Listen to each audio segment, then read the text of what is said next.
Morning to all. Basic English grammar के क्रम में पार्ट्स ऑफ स्पीच के अंतर्गत हम लोग सब्जेक्ट पर चर्चा कर रहे थे। जैसे कि मैंने आपको बताया कि पार्ट्स ऑफ स्पीच में जो हमारा सब्जेक्ट है, जो हमारा कर्ता है, वो बहुत इंपॉर्टेंट रोल निभाता है, बहुत ही इंपॉर्टेंट रोल जो है व्यक्त करता है।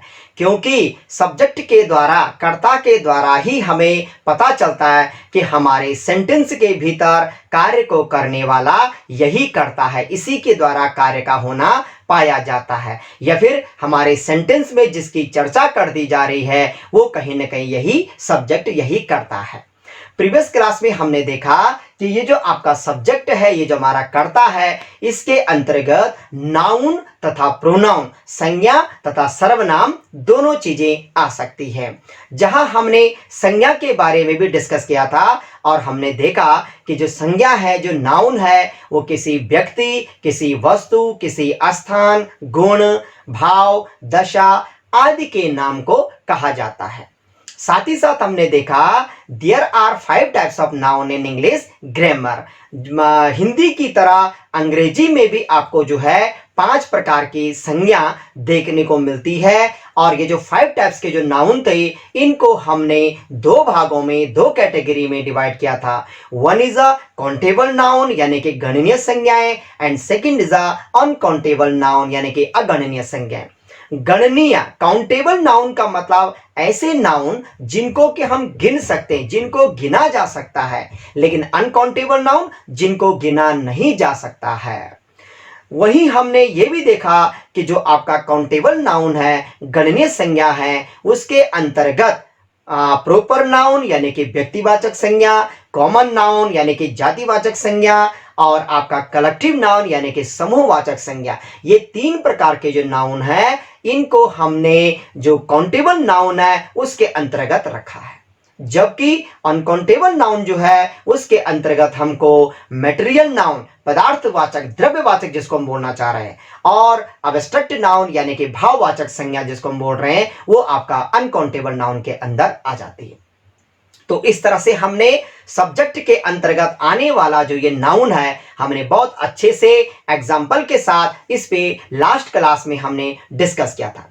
आज की क्लास में अब हम सेकंड जो इसके अंतर्गत जो प्रोनाउन की हम बात कर रहे हैं कि इसके अंतर्गत प्रोनाउन भी आ जाता है, तो आज हम देखेंगे आज की क्लास में कि आखिर ये प्रोनाउन किस तरह से होते हैं, क्या होते हैं, किस तरह के शब्द देखने को मिलते हैं, और किस तरह से ये एक सेंटेंस के भीतर अपना रोल प्ले करते हैं। तो इसके लिए सबसे पहले हम डेफिनेशन देखते हैं कि ये प्रोनाउन क्या होते हैं।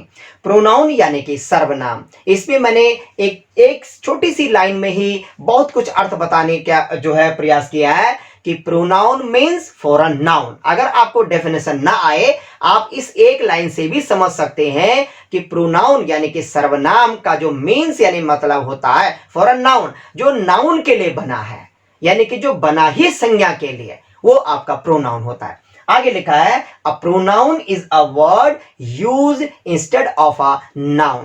कुल मिलाकर प्रोनाउन यानी कि सर्वनाम का जो मतलब है, जो संज्ञा के लिए, जो नाउन के लिए बना है, ये जो नाउन के लिए प्रयोग कर दिया जाता है। सर्वनाम एक ऐसा शब्द है जो संज्ञा के स्थान पर, संज्ञा के बदले प्रयोग कर दिया जाता है।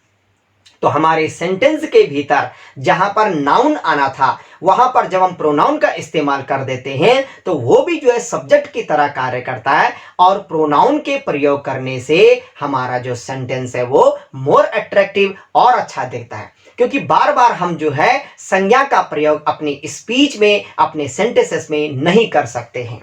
एक और चीज मैं आपको यहां पे बताना चाहूंगा कि संज्ञा और सर्वनाम दोनों का जो प्रयोग है वो सब्जेक्ट के तौर से कर दिया जा रहा है, लेकिन किसी भी स्पीच में जब आपको ये प्रोनाउन देखने को मिलेगा तो हम एकदम स्टार्टिंग में ही प्रोनाउन का प्रयोग नहीं करते हैं। अपनी स्पीच में सबसे पहले हमें एक बार जो है जरूर नाउन यानी कि जो संज्ञा है उसका नाम, उसके बारे में बताना होगा, और उसके आगे उस स्पीच में जितनी बार भी हम उस नाउन का प्रयोग करना चाहते हैं, अब हम उसकी जगह पे प्रोनाउन का इस्तेमाल कर सकते हैं। अगर मैंने स्टार्टिंग में ही जो हमारा फर्स्ट सेंटेंस है, अगर उसी में मैंने प्रोनाउन का इस्तेमाल कर दिया तो ऐसे में बिल्कुल क्लियर पता नहीं चल पाता है कि किसकी बात कर दी जा रही है, राइट।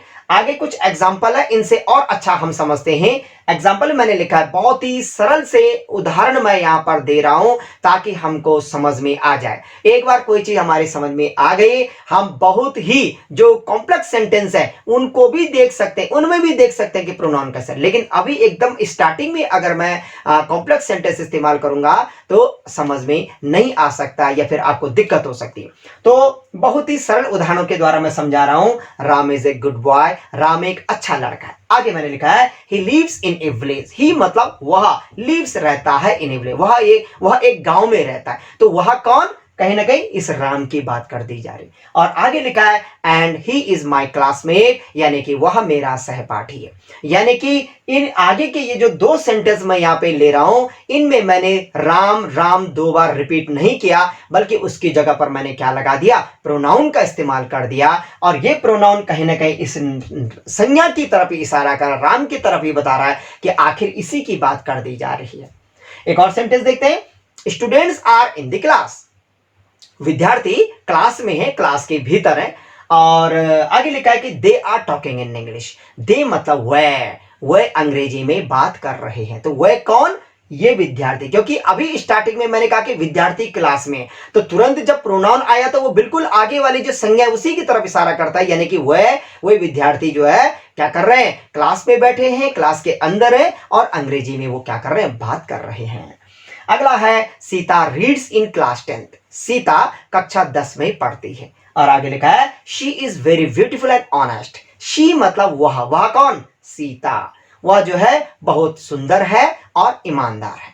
तो इस तरह से हमने यहां पर फिर से जो है सीता का प्रयोग नहीं किया, बल्कि हमने उसकी जगह प्रोनाउन का इस्तेमाल किया। और अर्थ यही बता रहा है कि ब्यूटीफुल या ऑनेस्ट जो है कौन है, यही, यानी कि शी, यानी कि कौन, सीता।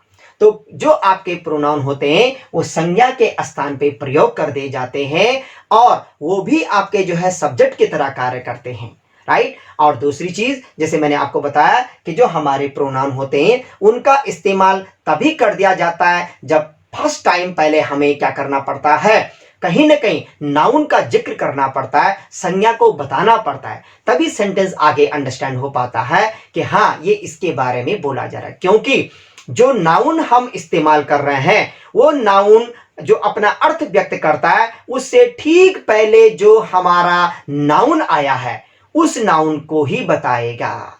यानी कि अगर किसी सेंटेंस में 2-3 बार अलग अलग आदमियों के नाम आ रहे हैं तो अगर मैं ही का इस्तेमाल कर रहा हूं तो ये ही ठीक अपने से पहले वाला जो नाउन होगा उसकी तरफ इशारा करेगा, उसको लेके बोलेगा कि वह। तो इसलिए हमें जो है प्रोनाउन का जो प्रयोग है वो संज्ञा के स्थान पे करना चाहिए और संज्ञा के ठीक बाद करना चाहिए।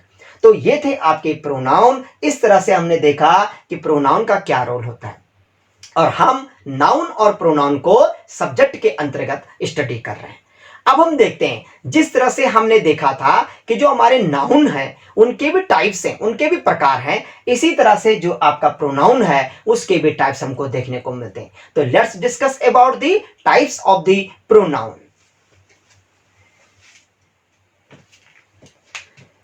नाउ काइंड्स ऑफ प्रोनाउंस, यानी कि सर्वनाम के प्रकार। और यहां पर हम देख रहे हैं there are 11 types of pronouns used in English grammar, यानी कि अंग्रेजी व्याकरण में आपको लगभग 11 प्रकार के ये जो आपके प्रोनाउंस हैं, ये जो सर्वनाम है, ये दिखते हैं, ये इस्तेमाल होते हैं और इनका जो प्रयोग है वो अलग अलग जगहों पर किया जाता है। वन बाय वन करके हम डिस्कस कर रहे हैं। पहला है आपका पर्सनल प्रोनाउंस। पर्सनल प्रोनाउन को आप व्यक्तिगत भी मान सकते हैं, यानी कि किसी पुरुष से संबंधित है। और एग्जाम्पल में जैसे आप देख सकते हैं, जैसे आई यानी कि मैं, हम यानी कि हम सब, यानी कि यू जैसे कि तुम, ही मतलब कोई वह। लेकिन कहीं ना कहीं ये शब्द किसके लिए बोले जा रहे हैं, किसी पुरुष के लिए बोले जा रहे होंगे, कहीं ना कहीं किसी पर्सन के लिए ही बोले जा रहे हैं, यानी कि वस्तु से संबंधित यहां पर कोई भी शब्द नहीं आता है। इसीलिए इस तरह के ये जो प्रोनाउंस हैं इनका जो नाम है वो क्या है, पर्सनल प्रोनाउन, यानी कि पुरुषवाचक है। आप देख सकते हैं बहुत सारे मैंने जैसे दे का प्रयोग कर रखा है, ही का प्रयोग है, शी का प्रयोग है, ये सारे शब्द कहीं ना कहीं जो है पर्सन के लिए ही इस्तेमाल कर दे जाते हैं। और एक और चीज, जैसे मैंने आपको पहले भी बहुत ही उसमें शॉर्ट में जो है डिस्कस करा था कि फर्स्ट पर्सन होता है, सेकंड पर्सन होता है, थर्ड पर्सन होता है। तो ये जो है आपका जो पहली जो कैटेगरी है हमारा पर्सनल जो आपके प्रोनाउंस है, इसी के अंतर्गत वो चीज आती है। लास्ट में मैंने अलग सा वो जो है लिखा हुआ है, और लास्ट में मैं इसको अलग से आपको डिस्कस कराऊंगा। तो सेकंड देखते हैं। सेकंड है आपका पॉजेसिव प्रोनाउंस। पोजीशन का मतलब होता है अधिकार सूचक, यानी कि ऐसे प्रोनाउंस, ऐसे सर्वनाम जिनसे कि किसी अधिकार का पता चलता है। जैसे अक्सर आपने देखा, हम कहते हैं कि माने क्या होता है, मैंने कहा यह मेरा पेन है, तो मेरा यानी कि इस पर मेरा अधिकार है। यह तुम्हारा घर है, यानी कि इस घर पे तुम्हारा अधिकार है। तो ये जो ऐसे शब्द हैं, माई हो गया, माइन हो गया, योर हो गया, योर्स हो गया, हिज है, या फिर हर है, ऐसे जो ये शब्द होते हैं जो कि पोजीशन के लिए, अधिकार को व्यक्त करने के लिए इस्तेमाल कर दिए जाते हैं, ये जो शब्द है ये आपके पॉजेसिव प्रोनाउंस कहलाते हैं। एग्जाम्पल में दिखा कि मैंने माइन, माइन का मतलब मेरा होता है, हिज मतलब उसका, अवर्स हमारा, योर्स, ऐसे बहुत सारे शब्द मैंने बताए जो कि अधिकार सूचक होते हैं, सारे के सारे इसी कैटेगरी में ले जाते हैं।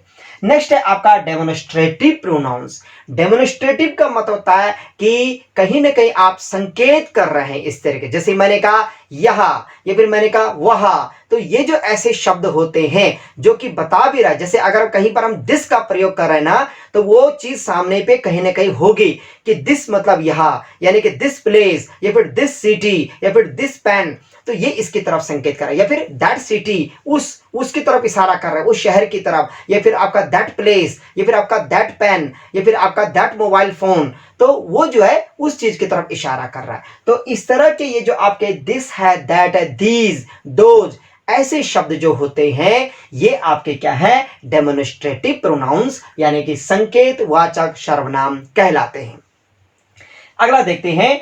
अगला है आपका डिस्ट्रीब्यूटिव प्रोनाउंस। डिस्ट्रीब्यूटिव प्रोनाउंस का मतलब है व्यष्टिवाचक, यानी कि जो बांटने का काम कुछ कर रहा है। जैसे आपका ईच, ईच का मतलब होता है हर एक, प्रत्येक के लिए इस्तेमाल होता है। आइदर, या तो ये या ये, कुछ ऐसा हो सकता है। नाइदर, ना ही ये ना ही वो। तो कहीं ना कहीं ये जो है डिस्ट्रीब्यूटिव है, यानी कि बांटने का काम, जहां पर इस तरह से कुछ बात हमको पता चल रही है और इस तरह के शब्द जहां पे आ रहे हैं, समझ लीजिए वो आपका डिस्ट्रीब्यूटिव प्रोनाउंस है।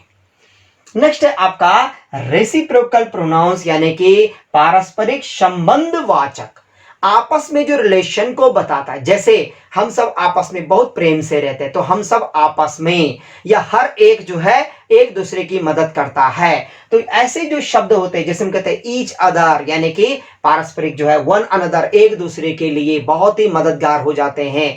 तो ये जो शब्द होते हैं जो कि आपस में क्या करते हैं, पारस्परिक रिलेशन, यानी कि पारस्परिक संबंध को बताते हैं, इनके लिए रेसिप्रोकल प्रोनाउंस एक नाम दिया गया, और ये जो शब्द हैं ये इस कैटेगरी में आ जाते हैं। नेक्स्ट है आपका रिफ्लेक्सिव प्रोनाउंस। रिफ्लेक्सिव प्रोनाउन का मतलब होता है निजवाचक। निज का मतलब क्या होता है, स्वयं, अपना, स्वयं मैं। तो ऐसे जो शब्द होते हैं, उन शब्दों की पहचान बहुत ही आसान है कि इनके आगे आपको, इनके पीछे से आपको जरूर क्या देखने को मिलता है, शेल्फ। जैसे कि माई शेल्फ, मैं स्वयं। जैसे किसी काम को मैं स्वयं करता हूं, मैं खाना स्वयं बनाता हूं, मैं अपने कपड़े स्वयं धोता हूं। तो इनमें जो मैं शब्द इस्तेमाल कर रहा हूं, मैं स्वयं, माई शेल्फ, तुम स्वयं इस काम को करते हो, वह स्वयं इस काम को करती है, वह स्वयं अपने घर के सारे काम करता है।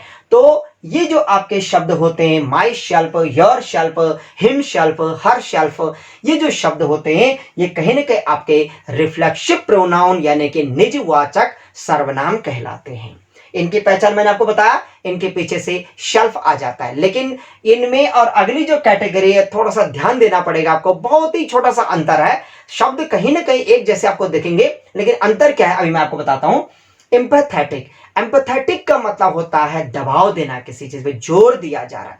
तो एम्पैथेटिक प्रोनाउंस यानी कि दबाव सूचक जो शब्द हैं, शब्द तो बिल्कुल यही है, myself, yourself, herself. लेकिन होता क्या है कि एम्पैथेटिक प्रोनाउन ये शब्द कब बन जाते हैं, जब आपको सब्जेक्ट के तुरंत बाद यानी कि जो कर्ता है उसके तुरंत बाद यदि आपको माई शेल्फ, हिम शेल्फ, हर शेल्फ ऐसे कुछ शब्द अगर आपको देखने को मिल गए तो समझ लीजिए कि ये शब्द उस कर्ता पे दबाव बनाने के लिए इस्तेमाल कर दिए गए और ऐसी स्थिति में ये जो शब्द हैं ये क्या करेंगे, एम्पैथेटिक प्रोनाउन का प्रयोग करेंगे, एम्पैथेटिक प्रोनाउन की तरह इस्तेमाल करते हैं। लेकिन जब my self, your self, him self वाक्य के बाद में या बीच में कहीं पर आपको देखने को मिल रहा है, सब्जेक्ट के तुरंत बाद नहीं है, कहीं बीच में आ रहे हैं, जैसे माना की बात है, मैंने कहा कि I do my work my self, है ना, मैं अपना काम स्वयं करता हूं, तो इस स्थिति में जो माई सेल्फ आया वो आपका एक रिफ्लेक्सिव प्रोनाउन की तरह है। लेकिन अगर आई के तुरंत बाद मैंने माई सेल्फ का प्रयोग कर दिया तो वो आपका कहने का एम्पैथेटिक प्रोनाउन की तरह इस्तेमाल कर दिया जाता है। मैंने बताया शब्द एक जैसे दिखेंगे, थोड़ा सा प्रयोग है अलग अलग तरह से उसका प्रयोग कर दिया जा रहा है। अगला है आपका इनडेफिनिट प्रोनाउंस। इनडेफिनिट का मतलब अनिश्चित, यानी कि जो अनिश्चयवाचक प्रोनाउन, जैसे एवरीबडी, हर कोई, अब उसमें सब आ गया, राइट, या फिर आपका समबडी, कोई ना कोई तो है, कोई एक है लेकिन पता नहीं कि कोई, पर कोई है, यानी कि ऐसे आपका नोबडी, कोई भी नहीं, इतने लोगों में से कोई भी नहीं, नोबडी, राइट, या फिर आपका एनीबडी, कोई एक, बहुत सारे लोगों में से कोई एक, लेकिन वो एक कौन है ये पता नहीं स्पष्ट, राइट, इसीलिए इनको हमने इनडेफिनिट प्रोनाउन का नाम दिया है। तो ऐसे जो शब्द आपको देखने को मिलते हैं हमारे सेंटेंसेस में, हमारे इंग्लिश में, तो समझ लीजिए कि ये आपके प्रोनाउन है, लेकिन किस तरह के हैं, ये इनडेफिनिट प्रोनाउन है। नेक्स्ट देखते हैं हम, अगला है आपका रिलेटिव प्रोनाउंस। रिलेटिव प्रोनाउन का मतलब होता है जो कि संबंध को बताता है, और इस तरह के प्रोनाउन में आप देखेंगे तो व्यक्तियों से संबंधित जो रिलेशन रखने वाले शब्द हैं वो भी देखे जाते हैं और वस्तुओं से संबंधित जो है वो भी देखे जाते हैं। जैसे हु का प्रयोग आप यहाँ पे देख रहे हैं, या फिर हुम का प्रयोग आप यहाँ पे देख रहे हैं। हु और हुम ये दोनों के दोनों किसी न किसी पर्सन के साथ संबंध को स्थापित करने के लिए इस्तेमाल कर दिया जाता है। माना की बात है, एक सेंटेंस अगर मैंने कहा I am talking with whom who was living with me, कि मैं उससे बात कर रहा हूं जो मेरे साथ रहता था, राइट। तो इस स्थिति में कहीं ना कहीं जो है हमने जो हु का प्रयोग किया, जो वो व्यक्ति यानी कि, तो एक संबंध को लाने के लिए हमने कुछ ऐसा कर दिया यहाँ पे, राइट। तो ऐसे जो शब्द होते हैं, वस्तुओं के लिए हम व्हाट का प्रयोग कर सकते हैं, दैट का प्रयोग कर सकते हैं, विच का प्रयोग भी हम कर सकते हैं, अगर वस्तुओं को बताना है कुछ ऐसे करके। आगे जो है एडवांस इंग्लिश में जब हम देखते रहेंगे सारे तरह के ये शब्द आगे इस्तेमाल होंगे, वहां पर हमको जो है थोड़ा सा एक आइडिया लेने वाली बात है अभी कि आपको बस ध्यान आना चाहिए कि ये आपका क्या है, कहीं ना कहीं प्रोनाउन का प्रयोग कर दिया जा रहा है, लेकिन कैसे, रिलेटिव प्रोनाउंस है ये। नेक्स्ट देखते हैं प्रश्नवाचक, इंटेरोगेटिव प्रोनाउंस। कहीं ना कहीं प्रश्नवाचक है, प्रश्न पूछा जा रहा है, इनमें आपका व्हाट हो सकता है, हु हो सकता है, हुज हो सकता है, यही शब्द देखो ऊपर की कैटेगरी में है, लेकिन ऊपर वो प्रश्न नहीं बता रहे हैं, ऊपर क्या कर रहे हैं, वो संबंध स्थापित कर रहे हैं। तो कैसे पता लगेगा, सेंटेंस के बीच में कहीं आ रहा है, ऐसी जगह पे ऐसा लगेगा जैसे सेंटेंस को जोड़ने का काम भी कर रहा हो दोनों जगहों पे, राइट। तो जब कुछ ऐसा अर्थ स्पष्ट हो रहा है तो समझ लीजिए कि वो रिलेटिव है, लेकिन जब एकदम स्टार्टिंग में आपको ऐसा दिख रहा है कि प्रश्नवाचक है, जैसे माना की बात है कि अगर हमने कहा, एक माना की बात, एक एग्जांपल मैंने कहा कि who is knocking at my door, कौन है जो मेरे दरवाजे पर खटखटा रहा है, कौन है जो मेरा दरवाजा खटखटा रहा है, तो ये पूरा प्रश्नवाचक है। ऐसी स्थिति में वो जो हु का प्रयोग हम यहाँ पे कर रहे हैं वो आपका इंटेरोगेटिव प्रोनाउंस है। नेक्स्ट देखते हैं हम एक्सक्लेमेटरी प्रोनाउन। देखो ये एक्सक्लेमेटरी कितने दिन से चला आ रहा है, पिछली जितनी भी क्लासेस मैंने आपको दी हैं उनमें भी मैंने एक्सक्लेमेटरी, इस तरह के आपके जो है एक्सप्रेशन वाले जो शब्द हैं, विस्मयादि बोधक जो शब्द हैं, उनमें जो है इस्तेमाल किया था। और जब मैंने टाइप्स ऑफ सेंटेंस आपको बताया था तो वहां पर मैंने इसका जो है डिस्कस किया था कि एक्सक्लेमेटरी सेंटेंसेस, विस्मयादि बोधक जो है वाक्य होते हैं, और ये विस्मयादि बोधक वाक्य इसीलिए होते हैं क्योंकि इनके अंदर क्या आते हैं, कुछ एक्सक्लेमेटरी वर्ड्स, जिनको कि मैंने इंटरजेक्शन का नाम दिया था। उन्हीं में कुछ और शब्द मैंने कहा था, जैसे व्हाट आ जाता है, हाउ आ जाता है, और व्हाट के लिए मैंने आपको बताया था कि वो आपका एक क्या है, वो आपका एक एक्सक्लेमेटरी एडजेक्टिव की तरह प्रयोग कर देते थे। जैसे हमने एग्जांपल दिया कि what a beautiful flower is this, यानी कि ये कितना सुंदर प्यारा सा फूल है। तो वो क्या है, वो कितना यानी कि बहुत सुंदर है, यानी कि तो उस फूल की विशेषता को बता रहा। ऐसी जगह पर ये आपका क्या हो जाता है, एक्सक्लेमेटरी एडजेक्टिव की तरह कार्य कर रहा है जो आपका व्हाट है। यही वर्ड देखो कितनी जगहों पे इस्तेमाल कर दिया गया। जहां अभी हमने देखा कि इंटेरोगेटिव में भी आ रहा है, वहीं हमने देखा कि रिलेटिव में भी इसका प्रयोग कर दिया जा रहा है, राइट। तो कुल मिलाकर के ये जो आपके प्रोनाउंस है हमारे इंग्लिश में इस्तेमाल कर दिए जाते हैं, अलग अलग जगहों पर अलग अलग प्रयोग के लिए कर दिए जाते हैं। आगे जैसे जैसे इनका प्रयोग आता रहेगा मैं आपको रिमाइंड कराता रहूंगा कि देखिए ये प्रोनाउन का प्रयोग यहाँ पे हो गया और आप देखिए ये कौन सी कैटेगरी का प्रोनाउन है, और देखो बिल्कुल उसी तरह का अपना अर्थ भी यहाँ पे व्यक्त कर रहा है। इसीलिए इन सारी चीजों की जो डिस्कस है हम किस में करते हैं, बेसिक इंग्लिश ग्रामर में करते हैं। आप चाहे एडवांस इंग्लिश क्यों ना पढ़ो, ये सारे शब्द उन जगहों पे भी आते हैं। वहां पे ऐसे नहीं कि ये कोई शब्द नहीं आएगा, बिल्कुल यही आते हैं, लेकिन वहां पर तब ये चीज नहीं बताई जाती है कि ये ईच क्या है, ये वन अनदर क्या है, ये व्हाट क्यों आया, ये होम क्यों आया है, ये किस तरह का रोल यहाँ पे प्ले कर रहा है। वहां पर हमको तुरंत आइडेंटिफाई करना है कि ये अगर प्रोनाउन है तो कौन सी कैटेगरी का, इन 11 टाइप्स में कौन सी कैटेगरी का प्रोनाउन है, राइट। अब देखते हैं, जैसे मैंने आपको पहला बताया था कि जो आपके पर्सनल जो प्रोनाउन थे यानी कि पुरुषवाचक जो कि केवल और केवल व्यक्तियों के लिए ही इस्तेमाल कर दिए जाते हैं, उनको 3 कैटेगरी में बांटा गया। First person, second person, third person. इनकी जरूरत आगे आपको पड़ती रहेगी। आप डायरेक्ट इनडायरेक्ट नरेशन जब पढ़ेंगे एडवांस इंग्लिश में, वहां पर भी हमको इनकी बहुत जरूरत पड़ती है। तो जब भी आपको कभी फर्स्ट पर्सन बोला जाएगा, फर्स्ट पर्सन का मतलब होता है ऐसी जगह पर स्वयं बोलने वाले का जिक्र हो रहा है। माना मैंने कहा कि मैं बाजार जा रहा हूं, तो आई आया यानी कि मैं स्वयं अपनी बात कर रहा हूं ना। या फिर हम आजकल अंग्रेजी सीख रहे हैं तो हम स्वयं अपनी बात कर रहे हैं। देखिए, तो आई और वी अपने आप में फर्स्ट पर्सन है। क्यों है? क्योंकि हम स्वयं अपनी बात कर रहे हैं। तो जहां पर कर्ता सब्जेक्ट स्वयं अपनी बात को, वही जो बोल रहा है वही आदमी है वो, तो ऐसी जगह पे वो क्या माना जाता है, फर्स्ट पर्सन माना जाता है। इंग्लिश में फर्स्ट पर्सन आई और वी, ध्यान रखिएगा। नेक्स्ट है आपका सेकंड पर्सन। सेकंड पर्सन यानी कि यू यानी कि तुम, ऐसी जगह पर ऐसे पर्सन की तरफ जो है संकेत कर दिया जा रहा है जो सुन रहा है। जैसे मैंने कहा तुम क्या कर रहे हो, तुम कहां जा रहे हो, तुम कल कहां थे। तो कुल मिला के मैं बोल तो तुम आपको रहा हूं, लेकिन तुम जो शब्द तुम्हारे लिए कर दिया जा रहा है तुम उस चीज को सुन रहे हो। तो सेकंड पर्सन से किसी भी कर्ता का सुनने से मतलब होता है कि उसको सुनना है, यानी कि उसके लिए बोला जा रहा है कुछ। तो तुम हम कब बोलते हैं, जब सामने पर कोई होगा। सामने पर अगर कोई होगा नहीं तो तुम किसके लिए बोलेंगे, कोई किसी के लिए नहीं बोला जा सकता, राइट। ये आपका सेकंड पर्सन है जिसमें केवल और केवल यू का प्रयोग है। थर्ड पर्सन जिसमें कि किसी व्यक्ति की बात कर दी जा रही है, राइट, लेकिन वो वहां पर नहीं है, वो कहीं और है, बस सिर्फ उसकी चर्चा हो रही। जैसे हाँ वहां कोई एक आदमी, या वह आदमी तो मैंने देखा था, बहुत ही अच्छा था, बहुत ईमानदार था, तो वो है नहीं वहां पर, लेकिन उसकी चर्चा हम कर रहे हैं। तो वह जो हम बोल रहे हैं ही, या फिर वह कोई महिला की तरफ, या फिर वह लोग तो बहुत ही जो है क्या है, एडवांस हैं, उनकी टेक्नोलॉजी बहुत एडवांस है, वो लोग वहां पर नहीं है। जब वो वार्ता चल रही है, जब वो डिस्कशन चल रहा है, जब हम वहां पर कोई स्पीच इस चीज के लिए बोल रहे हैं, वो सेंटेंस इस्तेमाल कर रहे हैं, लेकिन उनका वहां पर जिक्र कर दिया जा रहा है। तो थर्ड पर्सन में क्या है कि कहीं ना कहीं बाहर के किसी लोगों की चर्चा कर दी जा रही है। वो लोग वहां पे मौजूद नहीं होते हैं, लेकिन उनको वहां पर क्या अपने जो सेंटेंस है उनमें उनका नाम, उनका जिक्र, ऐसा कुछ उनके बारे में कुछ उल्लेख कर दिया जा रहा है, इसीलिए उनको हम थर्ड पर्सन बोलते हैं, राइट। तो ये थे हमारे प्रोनाउन। प्रोनाउन और नाउन दोनों के दोनों सब्जेक्ट की तरह पर इस्तेमाल कर दे जाते हैं, हालांकि प्रोनाउन ऑब्जेक्ट की तरह भी इस्तेमाल कर दे जाते हैं। ये मैं अभी आपको आगे हम बताएंगे जब हम ऑब्जेक्ट को पढ़ेंगे। अभी हमने सिर्फ देखा एक सब्जेक्ट के तौर से किस तरह से। तो पार्ट्स ऑफ स्पीच का जो हमारा पहला वाला पार्ट था यानी कि सब्जेक्ट, कर्ता, उसकी हमने बहुत अच्छे से डिस्कस कर लिया है। नाउन भी हमने अलग से देख लिए, प्रोनाउन का भी हमने बहुत अच्छे से जो है डिस्कशन कर लिया है। अब हमको इन दोनों में किसी भी तरह के कोई प्रॉब्लम नहीं आनी चाहिए।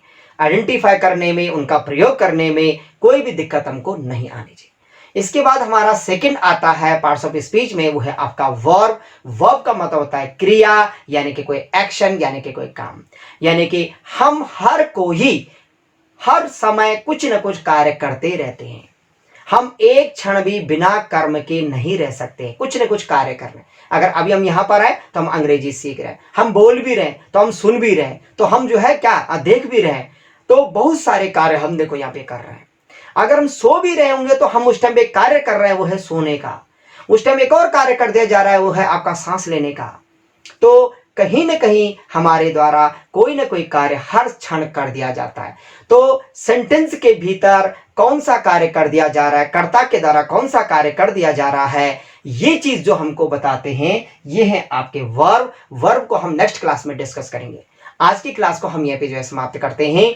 और जैसा कि मैं हमेशा की तरह बोलता आया हूं, ये जितने भी नोट्स हैं इनको आप प्रॉपर जो है व्यवस्थित कीजिए, बार बार उनका रिवीजन आप करते रहिएगा, राइट। क्योंकि ये नोट्स आपको आसानी से उपलब्ध नहीं हुए। कॉम्पिटिटिव एग्जाम के लिए डीपली स्टडी कीजिएगा।